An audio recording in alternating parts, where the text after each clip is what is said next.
Time ಆಗಿಲ್ಲ. ಆಗ್ಲೇ school race ಆಗಿ ಆಟ ಆಡ್ತಿದ್ಯಾ? ಡ್ಯಾಡಿ, ಸ್ಕೂಲ್ ನಲ್ಲೂ ಆಟ ಆಡುವಾಗ ಸ್ಕೂಲ್ ಡ್ರೆಸ್ ನಲ್ಲೇ ಆಟ ಆಡುವುದು. ಗದ್ದಲ ಮಾಡಬೇಡ್ರು, ನಿಧಾನವಾಗಿ ಆಡಿ. ನೀವು ಗದ್ದಲ ಮಾಡಿದರೆ ನನಗೆ ತುಂಬಾ ಭಯವಾಗುತ್ತದೆ. ಡ್ಯಾಡಿ, ನಮ್ಮ ಸ್ಕೂಲ್ ಆಟದಲ್ಲಿ ನನ್ನ ಬಾಲ್ನ ಪರೀಕ್ಷೆ ಫಲಿತಾಂಶಕ್ಕೆ ಗುಮ್ಮನಂತಿದ್ದವರು ಗಲಾಟೆ ಎಬ್ಬಿಸಿ ಬಿಡ್ತಾರೆ. ನಾನು ಒಂದೇ ಬಾಲ್ನಲ್ಲಿ 2 ವಿಕೆಟ್ ತೆಗೆಯುತ್ತೇನೆ. ಕ್ರಿಕೆಟ್ ಆಟದಲ್ಲಿ ಗದ್ದಲ ಗಲಾಟೆ ಇದ್ದೇ ಇರುತ್ತೆ ಬಿಡಿ. ಡ್ಯಾಡಿ ಅವರ ಬಿಪಿ ಏರಿಳಿತ ಆಗ್ತಾನೆ ಇರುತ್ತೆ.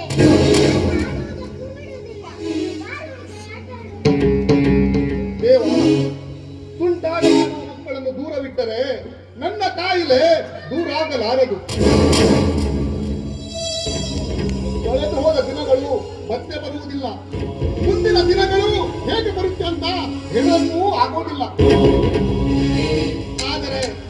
ಆದರೆ ಬರುವ ದಿನಗಳು ನಗು ನಗುತ್ತಾ ಕಳೆಯಬೇಕು ಅನ್ನುವುದೇ ಈ ಅಮರೇಶನ ಸಿದ್ಧಾಂತ. 2ನೇ ಬಾರಿ ಹೃದಯಘಾತದಿಂದ ಬದುಕುಳಿದ ಜೀವವಿದು. ಮರು ಜನ್ಮಕ್ಕೆ ಬಂದಂತಾಗಿದೆ. ಡಾಕ್ಟರ್ ಹೇಳಿದ ಪ್ರಕಾರ ಇನ್ನೊಮ್ಮೆ ನನ್ನ ಜೀವಕ್ಕೆ ಏಟಕ್ಕೆ ಬಂದರೆ ನಾನು ಪ್ರೀತಿಸಿ ಮದುವೆಯಾದ ನನ್ನ ಹೆಂಡತಿ, ಈ ಮುದ್ದಾದ ಮಕ್ಕಳು ಬೀದಿ ಪಾಲಾಗೋರೆ. ಏ ಪರಮಾತ್ಮ, ನನ್ನ ಈ ಜೀವದ ಭಾರವನ್ನು ನನ್ನ ಕಾಲ್ದುಳಿತದಲ್ಲಿಡುವ.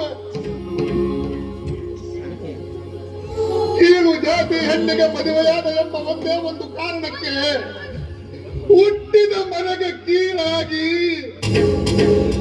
ಗಂಡನ ಆಕ್ರೋಶಕ್ಕೆ ಒಳಗಾಗಿ ಮನೆಯನ್ನೇ ಬಿಟ್ಟು ಬಂದೆ.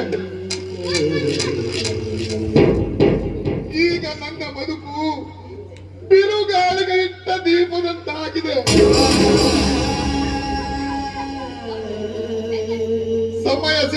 ಸಮಯ ಸಂದರ್ಭಕ್ಕೆ ಸಿಗದ ಈ ಹೃದಯಘಾತದ ಗಣಿತಕ್ಕೆ ಲೆಕ್ಕ ಹಾಕದಷ್ಟು ಒಂದು ವ್ಯಥೆಯೇ ಸರಿ.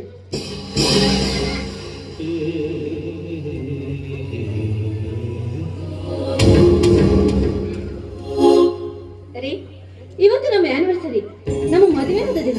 ಸಿಹಿ ತಗೊಳ್ರಿ ರೀ. ಇವತ್ತು ನಮ್ಮ ಜೀವನದಲ್ಲಿ ಶುಭ ದಿನ ರೀ. ಅಲ್ಲ ರೀ, ಮಧುರ ಮಾತುಗಳನ್ನಾಡದೆ ಅರಿವಿಲ್ಲದೆ ಮರೆತ್ರಲ್ಲ, ಯಾಕ್ರಿ? ಅರ್ಪಿತಾ, ನೀನು ಕೀಳು ಜಾತಿಗಳೆಂಬ ಮಾತ್ರಕ್ಕೆ ಮೇಲು ಕೀಳು ಎಂಬ ಜ್ಞಾನದ ಸೂತ್ರ ಬಿಚ್ಚಿ ಓದುವ ಈ ಮಾನವರು ಮಣ್ಣಲ್ಲಿ ಮಣ್ಣಾಗಿ ಕೊಳೆತು ಹೋಗುವ ದೇಹಕ್ಕೆ ಅಹಂಕಾರದ ಅಮಲಿನಲ್ಲಿ ಮರಣದ ಅರಿವೇ ಅರಿಯದ ಗುಣಹೀನ ಜನರ ನಡುವೆ ಕಚ್ಚಾಡಿದರೆ ಕದನಕ್ಕೆ ದಾರಿಯಾಗಬಹುದು ಎಂಬ ಒಂದೇ ಒಂದು ಕಾರಣಕ್ಕೆ ನಿನ್ನ ಮದುವೆಯಾದ ಮರುಕ್ಷಣವೇ ಹುಟ್ಟಿದ ಮನೆಯನ್ನು ಬಿಟ್ಟು ಬಂದ ದಿನಗಳೀನು. ಇದು ನಿನಗೆ ಶುಭ ದಿನವೇ? ಹೇಳು ಅರ್ಪಿತಾ, ಹೇಳು.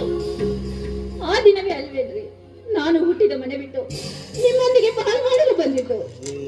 ಅಲ್ಲ ರೀ, ನಿಮ್ಮಣ್ಣ ನಿಮ್ಮನ್ನ ಮನೆಯಿಂದ ಹೊರಗೆ ಹಾಗೆ ತಳ್ಳಲಿಲ್ಲರಿ. ಹಣ, ಆಸ್ತಿ, ಐಶ್ವರ್ಯ, ಸಂಪತ್ತು, ಆಭರಣ ಇವನ್ನೆಲ್ಲ ಕೊಟ್ಟು ಕಳಿಸಿದ್ದಾರೆ. ಯಾಕೆ? ನನ್ನ ತಮ್ಮ ಚೆನ್ನಾಗಿರ್ಬೇಕು ಎಂಬ ಸ್ವಾರ್ಥದಿಂದ.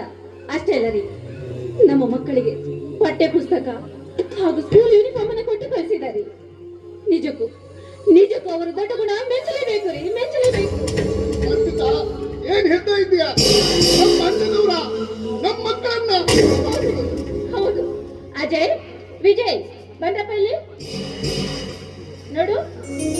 ನಿಮ್ಗೆ ಸ್ಕೂಲ್ ಯೂನಿಫಾರ್ಮ್ ಮತ್ತೆ ಪಠ್ಯ ಪುಸ್ತಕ ಕೊಡಿಸಿದ್ ಯಾರು ಅಂತ ನಿಮ್ ಡ್ಯಾಡಿಗೆ ಹೇಳ್ರಿ. ಯಾರೋ ಒಬ್ರು ಅಂಕಲ್ ಬಂದು ನಿಮ್ಮನ್ನೇ ವಿಚಾರಿಸಿ ಸ್ಕೂಲ್ ಡ್ರೆಸ್ ಜೊತೆಗೆ ತಿಂಡಿಗಳನ್ನೆಲ್ಲ ಕೊಡಿಸಿ ಹೋದ್ರು ಡ್ಯಾಡಿ. ನೋಡಿದ್ರೇನ್ರಿ, ಇಲ್ಲಿವರೆಗೆ ಬಂದು ನಿಮ್ಮನ್ನು ವಿಚಾರಿಸೋರು ನಿಮ್ಮ ಅಣ್ಣನ್ ಬಿಟ್ರೆ ಮತ್ತೆ ಯಾರೇ ಇದ್ದಾರೆ? ನೋಡ್ರಿ, ಹೀನ ಜಾತಿಯ ಹೊಟ್ಟೆಯಲ್ಲಿ ಹುಟ್ಟಿದ ಮಕ್ಕಳು ನಿಮ್ಮ ರಕ್ತಕ್ಕೆ ಸೇರಿದ್ರಲ್ಲಿ ನನಗೆ ತುಂಬಾ ಸಂತೋಷವಾಯ್ತು. ಆದ್ರೆ ನಾನು ಮಾತ್ರ ಹೀನ ಜಾತಿಯಲ್ಲಿ ಹುಟ್ಟುವ ಹಿಂಸೆ ಪಡ್ತಾ ಇದ್ದೀನಿ. ನೋಡ್ರಿ, ನಿಮ್ಮನೆ ಸೊಸೆಯಾಗೋ ಅರ್ಹತೆ ನನಗಿಲ್ಲದಿದ್ದರು ನನ್ನ ಮಕ್ಕಳಿಗೆ ನಿಮ್ಮ ಮನೆಯಲ್ಲಿ ಸ್ವಾಗತವಿದೆ ಅಂತ ಗೊತ್ತಾಯಿತು. ಅದಕ್ಕೆ ನನ್ನ ಮನಸ್ಸಿಗೆ ತುಂಬಾನೇ ಸಂತೋಷವಾಯಿತು, ತುಂಬಾ ಸಂತೋಷ. ಹೋಗ್ಲಿ ಬಿಡ್ರಿ, ಇವತ್ತಿನ ದಿನ ಅದನ್ನೆಲ್ಲ ಯಾಕೆ ನೆನ್ಸ್ಕೊಳ್ಳೋದು. ನಾನು ದೇವಸ್ಥಾನಕ್ಕೆ ಹೋಗಿ ಹೂವು ಹಣ್ಣು ಕಾಯಿ ಮಾಡ್ಕೊಂಡ್ ಬರ್ತೀನಿ. ಅಜಯ್, ಅರ್ಪಿತಾ, ನಾನು ನಿನ್ನ ಜೊತೆ ಬರ್ತಿದ್ದೆ, ಆದ್ರೆ ಮಕ್ಕಳಿದ್ದಾರಲ್ವಾ? ಬೇಡ ರೀ, ಅವ್ರು ಇಲ್ಲೇ ಇರ್ಲಿ. ನೋಡಿ, ನೀವು ಸ್ಕೂಲ್ ಹೋಗೋದ್ರೊಳಗಾಗಿ ನಾನು ಬರ್ತೀನಿ, ಸರಿನಾ? ಅಲ್ಲಿವರೆಗೆ ಆಟ ಆಡಿ ನೋಡ್ರಿ. ನೀವು ಹಾಗೆ ಕುಳಿಸ್ಕೊಳ್ಬೇಡ್ರಿ, ಮಾತ್ರೆ ತಗೊಂಡು ರೆಸ್ಟ್ ಮಾಡಿ. ಬರ್ಲಾ?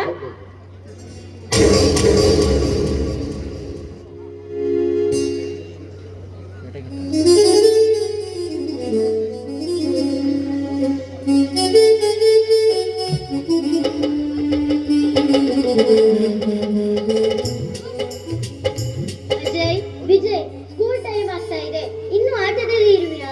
ಬೇಗ ಆಟ ಮುಗಿಸಿ ಹೊರಡೋಣ.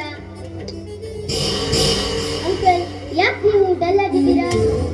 ಪಲ್ಲವಿ ಪುಟ್ಟಿ, ಹಾಗೇನಿಲ್ಲ. ಇವರ ಆಟದ ಗಮನದಲ್ಲೇ ಇದ್ದೆ. ಅಜಯ್, ವಿಜಯ್, ಇನ್ನು ಸ್ಕೂಲ್ ಟೈಮ್ ಆಯ್ತು, ನಡೀರೋ. ಪಲ್ಲವಿ, ಇನ್ನು 4 ಬಾಲ್ ಇದೆ, ಮುಗಿಸಿ ಬರ್ತೀವಿ ಕಣೆ. ನೋಡ್ತಾ ಇರು ವಿಜಯ್, ಒಂದೇ ಬಾಲ್ ಹಾಕಿಸಿ ನಿನಗೆ ಔಟ್ ಮಾಡುವೆ. ಅಜಯ್ ಅಣ್ಣ, ಪಲ್ಲವಿನ ಔಟ್ ಮಾಡಿ ನನ್ನ ಮಾನ ಬೆಳೆಯಬೇಡ. ಸರಿಯಾಗಿ ಬಾಲ್ ಹಾಕು ಕಣ.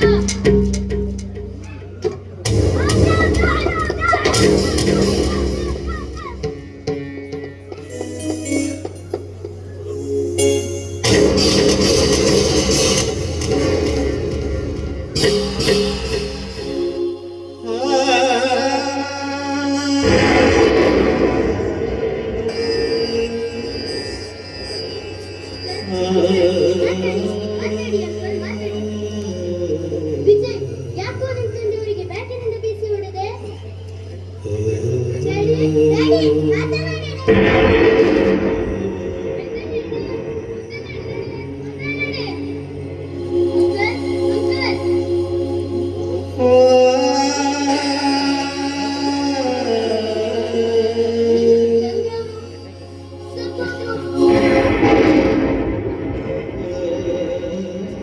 ಪೊಲೀಸ್ನವ್ರು ಬಂದ್ರೆ ನಮ್ಮನ್ನ ಹಿಡ್ಕೊಂಡು ಹೋಗ್ಬಿಡ್ತಾರೆ.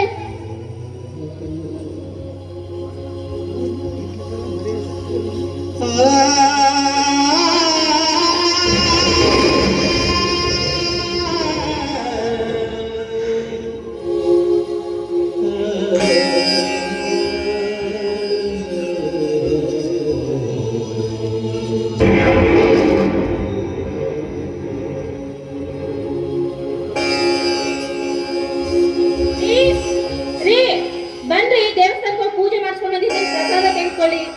ವಿಜಯ್, ಅಜಯ್, ಅಯ್ಯೋ, ನಾನ್ ಬರೋದ್ರಿಗೆ ಸ್ಕೂಲ್ಗೆ ಹೊರಟೋಗ್ಬಿಟ್ಟ. ಅವ್ರು ಕೂಡ ಮಕ್ಕಳ ಜೊತೆ ಹೋಗಿದ್ದಾರೆ ಅನ್ಸುತ್ತೆ ಸ್ಕೂಲ್ಗೆ. ರೀ,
ಕಣ್ಣು ಮುಚ್ಚೆ ಕಾಡಲೂಡೆ ಆಟದ ಪಾಡು ಯಾರ್ಯಾರನೆ ನೀನು ಕೊಲ್ಲುಗೆ ಅಯ್ಯೋ ನಾನಿನಿ ಕಾಕಿತೆ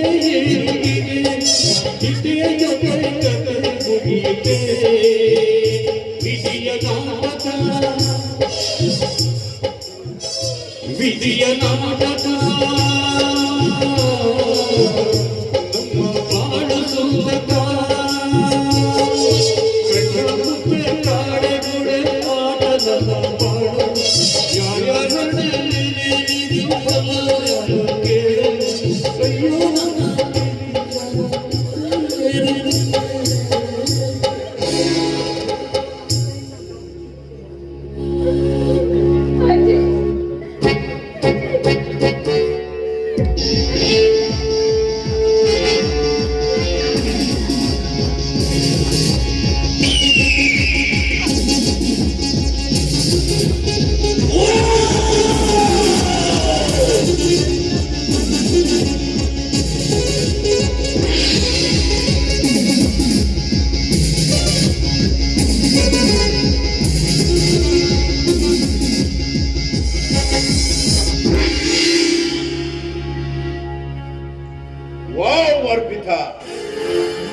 ಮೆಚ್ಚಿದ ನಿನ್ನ ಈ ಕಪಟ ಕರಸ್ಥಾನಕ್ಕೆ. ಯಾರೋ ಇಲ್ಲದ ಸಮಯದಲ್ಲಿ ತಾಳಿ ಕಟ್ಟಿದ ಗಂಡನನ್ನೇ ಕೊಲೆ ಮಾಡಿ ಈಗ ಯಾರೊಡನೆ ನಲಿದಾಡಬೇಕು ಅಂತ ಇದೀಯಾ? ಪಾಪಿ ಉರಿಯ ಬೆಂಕಿಗೆ ಬಿರುಗಾಳಿಯನ್ನು ಎಬ್ಬಿಸಿ ನನ್ನ ಬದುಕನ್ನೇ ನಾಶ ಮಾಡಬೇಕು ಅಂತ ಬಂದಿದ್ದೀನಿ. ಹೌದು, ಈ ವಿಚಿತ್ರವಾದ ಚಿತ್ರಣವನ್ನು ಕಾಣಬೇಕಂತಾನೇ ನಾನು ಇಲ್ಲಿಗೆ ಬಂದಿದ್ದೆ. ಅಂದು ನೀನು ನನ್ನ ಕೈಯಿಂದ ತಪ್ಪಿಸಿಕೊಂಡಿರ್ಬೋದು, ಆದ್ರೆ ಇವತ್ತು ನೀನು ನನ್ನ ಕಣ್ಣಿಂದ ತಪ್ಪಿಸಿಕೊಳ್ಳಲು ಸಾಧ್ಯನೇ ಇಲ್ಲ.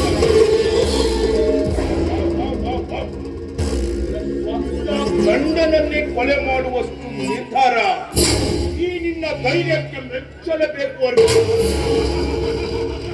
ಮೆಚ್ಚಲೇಬೇಕು. ಈಗ ಈಗ ನೀನು ಯಾರ ಭಯವಿಲ್ಲದೆ ನನ್ನೊಂದಿಗೆ ನಕ್ಕು ನಲಿದಾಡಬಹುದು. ಯಾಕೆ ಅಂದ್ರೆ ಈ ನನ್ನ ಹೃದಯವನ್ನ ಕದ್ದು ನನ್ನ ಕನಸಿನ ನಿದ್ರೆಗೆಡಿಸಿದ ಕಣ್ಮಣಿ ನೀನು. ನೋಡು, ಪತಿಯ ಸಾವನ್ನ ಪತ್ತಿ ಹಾಕಿದೆ ಅಂತ ಬೀದಿಗೆ ಇಳಿಯದೆ ನನ್ನೊಟ್ಟಿಗೆ ಒಡನಾಟದಲ್ಲಿದ್ರೆ ಇದನ್ನ ಇಲ್ಲಿಯೇ ಮುಚ್ಚಿಡ್ತೇನೆ. ನೀತಿ ನಿಯಮದ ಅರಿವಿಲ್ಲದ ನೀನೊಬ್ಬ ನೀಚ. ನಿನ್ನ ಬಾಯಿಂದ ಅಪಕೀರ್ತಿಯ ಮಾತುಗಳೆಲ್ಲ ಆಡಿ ನನ್ನನ್ನು ಕೆಡಬೇಡ. ನನ್ನ ಗಂಡ ಹೃದಯಘಾತದಿಂದ ಸಾವನ್ನಪ್ಪಿದ್ದಾನೆ.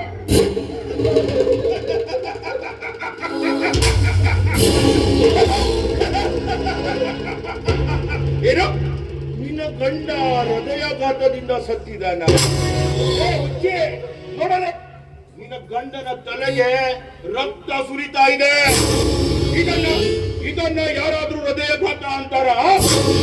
ಈ ನಿನ್ನ ಪೊಳ್ಳು ಭಾಷಣನ ಪೊಲೀಸರು ನಂಬ್ತಾರ? No, never. ಪೊಲೀಸರು ಅಲ್ಲ, ಈ ಊರಿನ ಜನನೂ ಕೂಡ ನಂಬಲ್ಲ.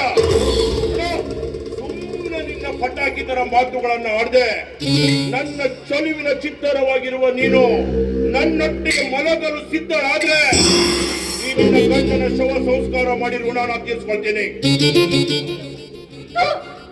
ಯಾವ ತಾಯಿ ಹೊಟ್ಟೆಯಲ್ಲಿ ಹುಟ್ಟಿದ ವಿಷದಂತೆ ನನ್ನ ಗಂಡನ ಸಾವಿನ ಮುಂದೆ ನಿನ್ನ ಕಾಮದ ತೀರಿಸಲು ನಾನೇನು ನೀತಿ ಬಿಟ್ಟ ಹೆಣ್ಣಲ್ಲ. ನೋಡು, ಸುಮ್ಮನೆ ಚುಚ್ಚು ಮಾತನಾಡಿದ್ರೆ ಕೊಚ್ಚು ತಿನ್ನುವ ಎಚ್ಚರ. ಅರ್ಪಿತಾ, ನಾನೇನು ನಿನ್ನ ಬಾಯಿಯೊಳಗೆ ಬೆರಳು ಹಾಕಲು ಬಂದಿಲ್ಲ ಕಡೆ, ಕಚ್ಚಲು. ನೋಡು, ಆವತ್ತು ನೀನು ನನಗೆ ಅವಮಾನದ ಮಾತುಗಳನ್ನ ಆಡಿ ಇದೇ ಕಣ್ಣಿಗೆ ಕಪ್ಪಾಳ ಮೋಕ್ಷ ಮಾಡಿದೆಯಲ್ಲ, ಆದರೆ ಇವತ್ತು ನಿನ್ನ ಗಂಡನ ಚಿತ್ತ ಸಂಸ್ಕಾರ ಆಗುವುದರೊಳಗಾಗಿ ಸುಂದರವಾದ ದೇಹವನ್ನು ಮುಗಿಸಿ ಬಿಡುವೆ. ನಿನ್ನ ಈ ಸಿರಿಯ ಸರಗನ್ನು ತುಚ್ಚಿ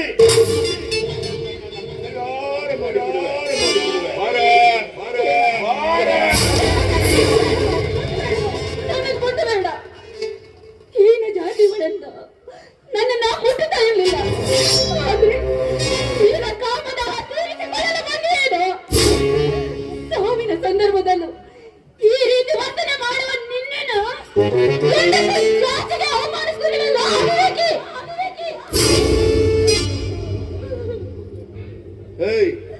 ನೋಡು, ಈ ನಿನ್ನ ಪಟಾಕಿ ಮಾತುಗಳೆಲ್ಲ ನಾನು ಕೇಳಕ್ಕೆ ಬಂದಿಲ್ಲ. ಈಗೇನು ನಿನ್ನ ದೇಹದ ರುಚಿ ತೋರಿಸ್ತೀಯಾ ಇಲ್ವೋ? ಇಲ್ಲದಿದ್ರೆ ನಿನ್ನ ಸುಂದರವಾದ ದೇಹದ ಸರಕನ್ನು ಹುಟ್ಟಿರುವ ನಿನ್ನನ್ನು ಮೈಮಾರಿಸಿ ಇಲ್ಲೇ ನಿನ್ನ ಗಂಡನ ಹಣದ ಮುಂದೆ ಬಲಾತ್ಕಾರ ಮಾಡ್ತೀನಿ. ನೋಡು, ನನ್ನ ಗಂಡನ ಸಾವಿನ ಮೇಲೆ ನಾನು ಇಲ್ಲೇ ಶವವಾಗಿ ಹೋಗ್ತೀನಿ ವಿನಃ ನನ್ನ ಮೈಯನ್ನು ನಿನಗೆ ಮುಟ್ಟೋದಕ್ಕೆ ಅವಕಾಶ ಮಾಡಿಕೊಡೋದಿಲ್ಲ. ಓಕೆ ಓಕೆ, ನಿನ್ನ ದೇಹದ ಸೌಂದರ್ಯವನ್ನು ಸವಿಯಬೇಕೆನ್ನುವುದು ನನ್ನ ಮೊದಲ ಶಪಥ. ಆ ಶಪಥ ತೀರಿದ ನಂತರ ನೀನು ನಿನ್ನ ಗಂಡನ ಜೊತೆ ಹೆಣವಾಗಿ ಹೋಗು.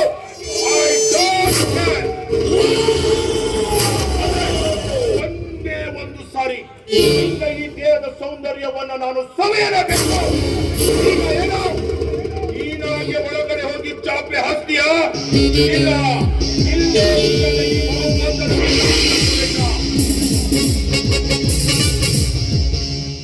ಈ ಕೆಟ್ಟವಳು ನನ್ನನ್ನು ಕತ್ತಿ ತಿನ್ನುವವರೆಗೂ ಬಿಡೋದಿಲ್ಲ ಅಂತ ಕಾಣುತ್ತೆ. ಹೇಗಿದೆ ನನ್ನ ಮಕ್ಕಳ ಬೆನ್ನೆಲುಬಾಗಿ ನನ್ನ ಭಾವನವರಿದ್ದಾರೆ. ಹೌದು, ನಾನು ತೆಗೆದುಕೊಂಡಿರೋ ತೀರ್ಮಾನನೇ ಸರಿ.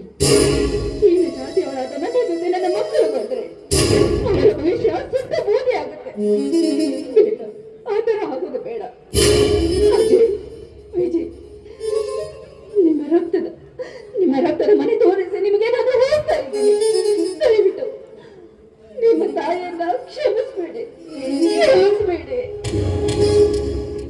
ಆಯ್ತು, ನಿಮ್ಮ ಇಷ್ಟದಂತೆ ಆಗ್ಲಿ. ಬನ್ನಿ, ಒಳಗೆ ಹೋಗೋಣ.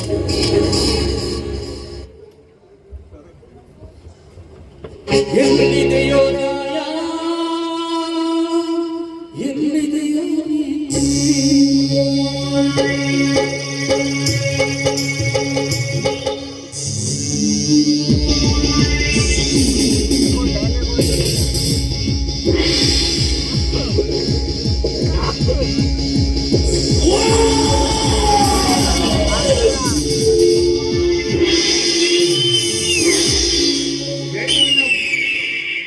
ಹೆಣ್ಣಿನ ಮನಸ್ಸು ಎಷ್ಟೊಂದು ವಿಚಿತ್ರವಾಗಿದೆ ಅಲ್ವಾ? ಗಂಡನ ಹೆಣವನ್ನ ಮುಂದಿಟ್ಟುಕೊಂಡು ಮಂತ್ರವನ್ನು ಸಿದ್ಧ ಮಾಡಲು ನಡೆದಿದ್ದಾರೆ ಅಪರಾಧನ ಹೆಂಡತಿ ಅರ್ಪಿತ.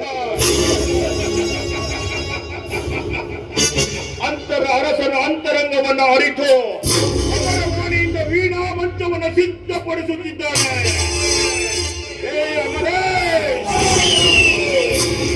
ನಿನ್ನ ಸಾವಿನ ಸುದ್ದಿಯನ್ನ ಮುಚ್ಚಿಟ್ಟು ಬಿಚ್ಚಿ ಎಲ್ಲಿವೆ ನಿನ್ನ ಹೆಂಡತಿಯ ಸೀರೆಯ ಸೆರಗು.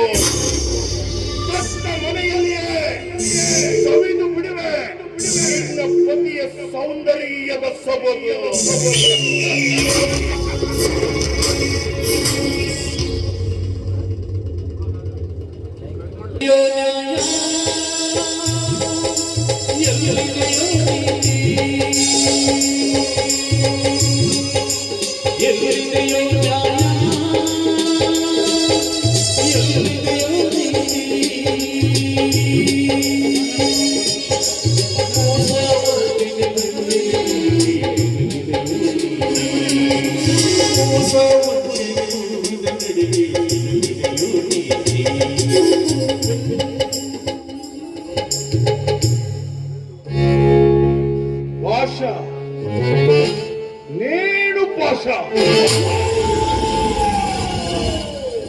ನೇಣು ಕೊರಳಿನಿಂದ ತೆಗೆಯುವ ಒಳಗಡೆ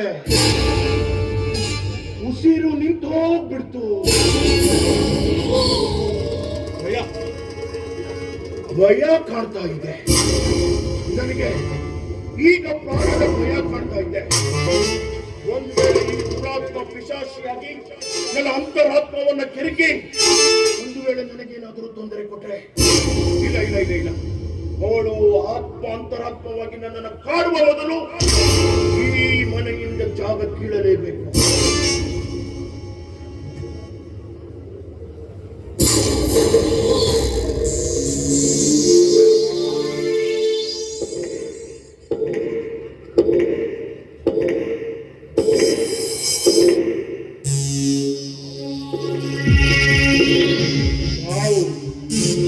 ಸಾವು ಬಂದು ನನ್ನ ಕಪತ್ತನ್ನೇ ಕೆಚ್ಚು ಮಾಡಿಬಿಡ್ತು. ನನ್ನ ಶಪಥ ಉಳಿಯಬೇಕಾದ್ರೆ ಆ ಅರ್ಪಿತಾಳ ಸತ್ತ ಹೆಣಕ್ಕೆ ನಾನು ನನ್ನ ಶಪಥವನ್ನ ಈಡೇರಿಸಿಕೊಳ್ಳಲೇಬೇಕು. ಅವಳ ಶವವಾದರೂ ಸಂಭೋಗ ಮಾಡಿ ಮನೆಯಲ್ಲಿರುವ ಸರ್ವ ಒಡವೆ ಹಣವನ್ನ ದೋಚಿ ಈ ಮನೆಯಿಂದ ಕಾಲ್ ಕೀಳಲೇಬೇಕು.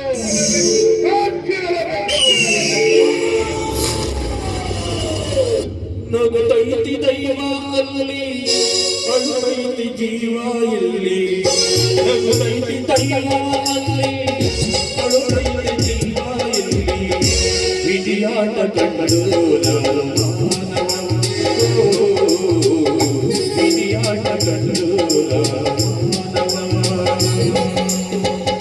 ನಗುತ್ತೈತೆ ದೈವ ಅಲ್ಲಿ ಅಳುತ್ತೈತೆ ಜೀವ ಇಲ್ಲಿ ವಿಧಿಯಾಟ ಕಂಡು ವಿಧಿಯಾಟ ಕಂಡು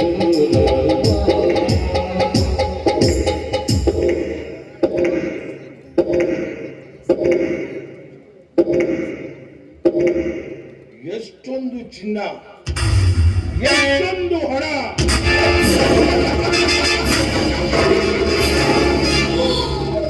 ಸತ್ತ ಹೆಣಕ್ಕೆ ಮುತ್ತನ್ನ ಇಟ್ಟು ನಾನು ನನ್ನ ಶಪಥನ್ನು ಈಡೇರಿಸಿಕೊಂಡೆ. ಲಕ್ಷ್ಮಿಯ ರೂಪದಲ್ಲಿ ಇರುವ ಈ ಅರಮನೆಯಲ್ಲಿ ಭಿಕ್ಷೆ ಬೇಡಲು ಒಂದು ಜನನೂ ಕೂಡ ಇಲ್ಲ. ಸಾಧನೆಯ ಹಾದಿಯಲ್ಲಿ ನಡೆಯುತ್ತಿರುವ ನನಗೆ ಇಂಥ ಒಂದು ಸಣ್ಣ ಅವಕಾಶವನ್ನು ನಾನು ಮಿಸ್ ಮಾಡಿಕೊಂಡ್ರೆ ನನ್ನನ್ನ ಮನುಷ್ಯ ಅನ್ನಲ್ಲ, ನನ್ನನ್ನ ಮನುಷ್ಯ ಅನ್ನಲ್ಲ. ಈ ಹೆಣಗಳೇ ನನಗೆ ಸ್ವಾಗತವನ್ನ ಕೋರುತ್ತಿರುವಾಗ, ಹಣದ ರಾಶಿಯೇ ಒಳಗಡೆ ದೋಚಿ ಬಿದ್ದಾಗ ತೆರೆದ ಬಾಗಿಲಿನಲ್ಲಿ ಸಿಕ್ಕಿದಷ್ಟು ದೋಚಿಕೊಂಡು ಬಂದಿದ್ದೇನೆ. ಇನ್ನು ನನ್ನ ಮುಂದಿನ ಗುರಿ ನೀವೇ ನೋಡ್ತಾ ಇರಿ.